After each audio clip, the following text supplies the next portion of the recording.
what really inspired you to form or this Society for Happiness Club? Namaskar. It's very interesting, your question there. I'll talk a bit about happiness and evolve and how it came into this thing. A child, a baby, smiles 400 times a day. As we start growing older, learning and earning things, we stop smiling. An adult on average smiles 17 times a day. Oh. Now, this is something serious. And while working in the corporate world, I found that people who were happy with the work, people who were satisfied with the assignments, they were better performers, their productivity was more, and they were healthier people. It's very simple. When I was in the corporate, I had writing on the wall, enjoy your work, celebrate life. It's very important that we have to put the right people on right job. Yep. As a senior, as a team leader, my job was to see that the people get the job they like to do. And then I leave it to them and they do perform excellently and the output is good. Right. Now, when I superannuated in 2011, at that time I thought that, well, okay, what next? What should I do? Now my children are settled, what should I do? Then I said, well, let me share what I can spare. Let me share whatever gyan, whatever experiences I had during my long career, number one. And number, somehow be instrumental or catalyst in spreading happiness. Right. Next question came to me is, what is happiness? As you rightly said, what is happiness? Then I talked to a couple of my friends, acquaintances, peer group, neighbors, on their perspective of happiness. And I got different solutions from different people. Right. Majority said, Pehla sukh nirogi kaya. If you are healthy, you are happy. Totally. That comes your healthy Ram, by the way. Right. So, first thing is that we need to be healthy to be happy. And second, how to be healthy.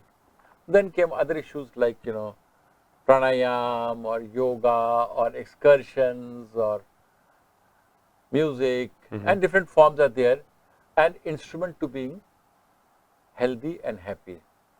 Some said I would like to travel, some said, so then I said, okay, now let me set up a body, NGO to spread happiness.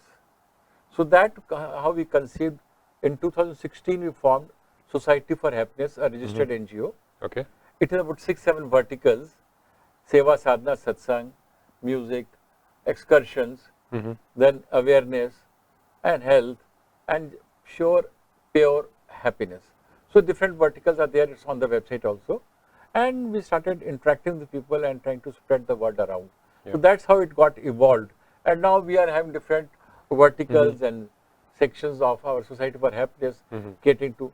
Another important fact was there, which maybe transitioned around Corona time, I would say, that there was lot inequity in society. That is, when the people who are less privileged, economically weaker, they need an extra care. Right. And if a person can spare something, that can be anything. It's not money, it's clothes, it's gyan, it's medicine. Just even your time, giving time. So spend some people time don't have with time them. today. So we started trying to bring a greater equity in society, right, and poverty alleviation. So we worked on that. Now currently in our neighborhood we adopted a village and trying to make it rog mukt, disease free. So we call doctors every month for free consultation, and we provide medicines from our end free of cost to the villagers. So if they are healthier, they'll be happier. And what I found that in these economically weaker people, the less privileged people, they avoided going to doctors, because nowadays if you go to a doctor, you spend anything between 500 to 1000 rupees. Right. And that's a big drain on their budget. So many, what they used to do, they used to go to the chemist over the counter and ask for some medicine which the chemist, as per his limited wisdom, would give. But the cure was not there. The root cause was not eliminated. Now when we are calling doctor, they know it's a problem, recurring problem, something simple as headache, maybe for other reasons, blood pressure, anemia, sleeplessness, anything. So when the doctor diagnoses it, it gives a permanent cure. So we are doing that now, for example. Then a number of other initiatives we've taken in recent years, trying to spread happiness. So we have a connecting with people, spreading smiles, celebrating life. That's the catchline for our organization. Very interesting. Support to empower. World Mental Health Day Mega Workshop.